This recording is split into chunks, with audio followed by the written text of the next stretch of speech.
दशमलव का वर्गमूल, square roots of decimals. Hello दोस्तों, इस वीडियो में आपका स्वागत है। इस वीडियो में हम दशमलव संख्या का वर्गमूल ज्ञात करना सीखेंगे। चलिए देखते हैं विशाल क्या कर रहा है।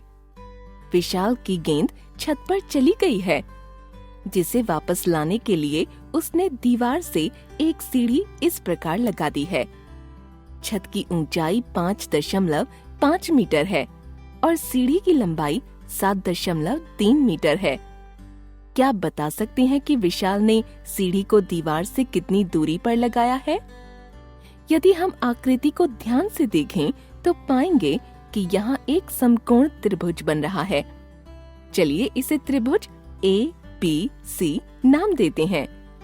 यहाँ AB छत की ऊंचाई है, कोण B एक समकोण है और AC सीढ़ी की लंबाई है। हमें यहाँ BC की लंबाई ज्ञात करनी है, जो कि इस त्रिभुज का आधार है।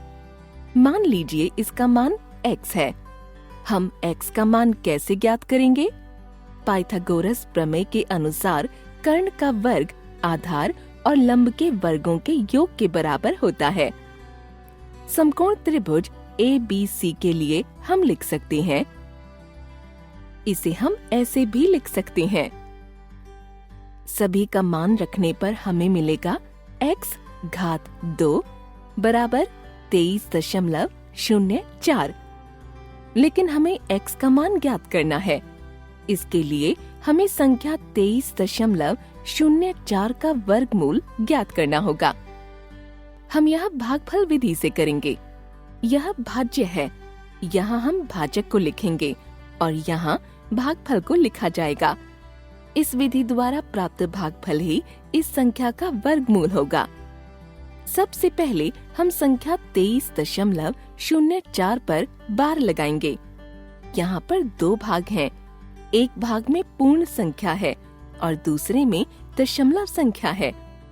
इन दोनों भागों में हम बार अलग अलग तरीके से लगाते हैं।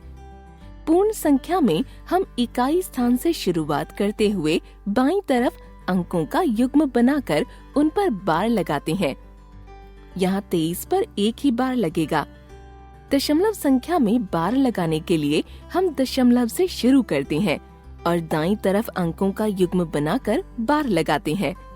यदि किसी संख्या में दशमलव के बाद अंकों की संख्या विषम है, तो हम अंत में अकेले बचे अंक के आगे शून्य लिखकर उसका युग्म बना देते हैं।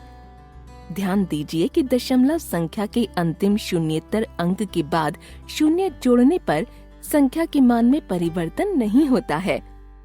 यहाँ बार लगाने के बाद अगले चरण में वह सबसे बड़ी प्राकृत संख्या ज्ञात करेंगे, जिसका वर्ग सबसे बाएं वाले बार के नीचे वाली संख्या के बराबर या उससे छोटा हो, यानी ऐसी संख्या जिसका वर्ग 23 के बराबर या उससे छोटा हो। 4 का वर्ग 16 होता है, जो 23 से छोटा होता है, और 5 का वर्ग 25 होता है, जो 23 से बड़ा होता है। इसलिए हम संख्या 4 को चुनेंगे। प्राप्त संख्या 4 हमारा भाजक डिवाइजर है और साथ ही इस संख्या के वर्गमूल का पहला अंक भी, जिसे हम भागफल में लिखेंगे। सबसे बाएं वाले बार के नीचे वाली संख्या 23 को भाज्य मानते हुए और 16 को उसके नीचे लिखते हुए शेषफल रिमाइंडर ज्ञात करेंगे। यहाँ प्राप्त शेषफल 7 है। हमारी मूल संख्या में सारी पूर्ण संख्याएं समाप्त हो गई हैं और दशमलव संख्याएं बची हुई हैं। अतः हम भागफल में दशमलव लगा देंगे। फिर अगले युग्म की संख्या को प्राप्त शेषफल के बाद लिखेंगे। वो संख्या यहाँ पर 04 है और इस तरह हमारी अगली भाज्य संख्या 704 है। अब नए भाजक के लिए पहले भाजक में इकाई वाली संख्या को 2 से गुणा करेंगे। प्राप्त संख्या के दाईं ओर एक रिक्त स्थान छोड़ते हुए यहाँ लिखेंगे। अब रिक्त स्थान को भरने के लिए वह सबसे बड़े संभावित अंक का अनुमान लगाएंगे, जो कि भागफल में दशमलव के बाद का पहला अंक होगा, और जब नए भाजक का उसी नए अंक से गुणन हो तो प्राप्त गुणनफल भाज्य से छोटा या उसके बराबर होगा। जैसे कि यहाँ पर हमारा नया अंक 8 होगा। 8 को भागफल में दशमलव के बाद लिखा जाएगा। इसके बाद 704 को नए भाज्य संख्या के नीचे लिखेंगे और उन्हें घटा देंगे। यहाँ शेषफल 0 प्राप्त हो रहा है और मूल संख्या में कोई भी अंक शेष नहीं बचा। इसलिए संख्या 23.04 का वर्गमूल 4.8 होगा। यहाँ ध्यान दीजिए कि हमें इस प्रक्रिया को तब तक दोहराते रहना होगा जब तक मूल संख्या के सभी अंकों का भाग नहीं कर दिया जाता है।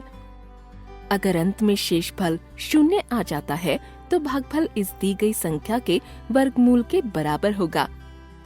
लेकिन अगर किसी संख्या के लिए शेषफल 0 नहीं आता है तो इस संख्या के अंत में शून्यों के एक और युग्म जोड़कर इस प्रक्रिया को करते रहना होगा या फिर इस संख्या के वर्गमूल का अनुमान लगाना होगा।